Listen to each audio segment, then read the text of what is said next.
আমি সুকান্ত। আজ আমি তোমাদের পঞ্চম শ্রেণীর রায়মার্টিন প্রশ্নবিচিত্রা থেকে পরিবেশের 6 নম্বর সেটটি সলভ করে দেখাবো। তো চলো, 1 নম্বর দেখো, পশ্চিমবঙ্গে চা চাষ হয় উত্তরের পার্বত্য অঞ্চলে। 2 নম্বর দেখো, স্বাধীন ভারতের প্রথম শিক্ষামন্ত্রী ছিলেন আবুল কালাম আজাদ। 3 নম্বর, ম্যানগ্রোভ গাছের একটি উদাহরণ হলো গরান গাছ। 4 নম্বর, বনভূমিতে বসবাসের অধিকার রক্ষার জন্য ইংরেজ ও তাদের দেশীয় সঙ্গীদের বিরুদ্ধে লড়াই করেছিলেন বিরসা মুন্ডা। 5 নম্বর, আইআইটি শিক্ষাকেন্দ্র অবস্থিত কোথায়? খড়গপুরে। 6 নম্বর, ছৌ নাচের জন্য বিখ্যাত জেলা? পুরুলিয়া জেলা।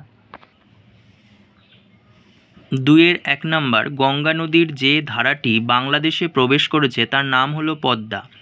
2 নম্বর, মুর্শিদাবাদ জেলার সদর শহর হলো বহরমপুর। 3 নম্বর, গান্ধী বুড়ি হলেন মাতঙ্গিনী হাজরা। 4 নম্বর, পাহাড়ি অঞ্চলে সিঁড়ির মতো জমি তৈরি করে চাষ করাকে বলে ধাপ চাষ।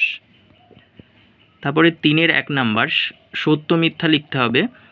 1 নম্বর, স্বামী বিবেকানন্দ দেশের মানুষকে হাতে কলমে শিক্ষার কথা বলেছিলেন। সত্য। 2 নম্বর, কাটোয়া শহর পশ্চিম বর্ধমান জেলায় অবস্থিত। মিথ্যা। 3 নম্বর, বক্সা দুর্গ একসময় ভুটানের অধীন ছিল। সত্য। 4 নম্বর, ইংরেজদের দ্বারা বঙ্গভঙ্গ হয়েছিল 1805 সালে। মিথ্যা। না, এটা বঙ্গভঙ্গ 1905-এ হয়। 1 নম্বর, পশ্চিমবঙ্গের সর্বোচ্চ শৃঙ্গের নাম কি? সান্দাকফু। 2 নম্বর, পশ্চিমবঙ্গের কোন শহরে রেল ইঞ্জিন তৈরির কারখানা আছে? চিত্তরঞ্জন।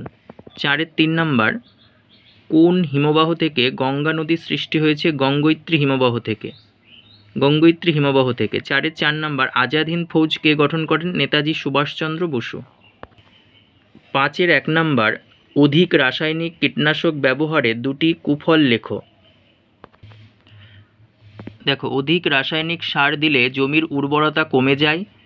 2 নম্বর, বেশি কীটনাশক প্রয়োগ করলে জমির বন্ধু পোকারাও মারা যায়। মৌমাছি, প্রজাপতি, রেশম মথের অভাবে পরাগ সংযোগ ব্যাহত হয়। 5-2 দেখো, লুপ্তপ্রায় মাছ বাঁচিয়ে রাখার 2টি উপায় লেখো। লুপ্তপ্রায় মাছ বাঁচিয়ে রাখার 2টি উপায় হলো, 1 নম্বর দেখো, লুপ্তপ্রায় মাছের তালিকা তৈরি করে মাছগুলি কোথায় জন্মায় সেই জায়গাগুলি চিহ্নিত করে একটা নিষেধাজ্ঞা বোর্ড ঝুলিয়ে দিতে হবে। 2 নম্বর, লুপ্তপ্রায় মাছ কেনাবেচা করা বন্ধ করতে হবে। 3 নম্বর, লুপ্তপ্রায় মাছ সংরক্ষণে উদ্যোগ নিতে হবে। আর 4 নম্বর, জনগণকে এ বিষয়ে সচেতন করতে হবে। তারপরে দেখো 5-3, সুন্দরবন অঞ্চলের মানুষের জীবিকা সম্পর্কে লেখো। দেখো, সুন্দরবন অঞ্চলের মানুষের জীবিকা। বিশ্ব প্রকৃতির অনন্য সৃষ্টি সুন্দরবন। এই সুন্দরবনের মানুষরা নানাভাবে জীবিকা নির্বাহ করে। যেমন 1 নম্বর, সুন্দরবনের নদীতে মাছ ও মিন ধরে জীবিকা নির্বাহ করে। 2 নম্বর, বনের কাঠ ও মধু সংগ্রহ করে অনেকে জীবিকা নির্বাহ করে। আচ্ছা, 3 নম্বর, খাড়ি অংশে মাছ চাষ করে অনেকে জীবিকা নির্বাহ করে। 4 নম্বর, অনেকে নদীতে নৌকা চালিয়েও জীবিকা অর্জন করে। 5 নম্বর, কৃষিকাজ করেও অনেকে জীবিকা নির্বাহ করে। 5-4 নম্বর দেখো, কোন কোন নদীর পলি জমে তরাই অঞ্চলের মাটি উর্বর হয়েছে? তরাই অঞ্চলের একটি বিরাট অংশ পর্বতের পাদদেশে অবস্থিত। তিস্তা, মহানন্দা প্রভৃতি পাহাড়ি নদীর পলি জমার ফলে তরাই অঞ্চলের মাটি উর্বর হয়েছে। ধন্যবাদ।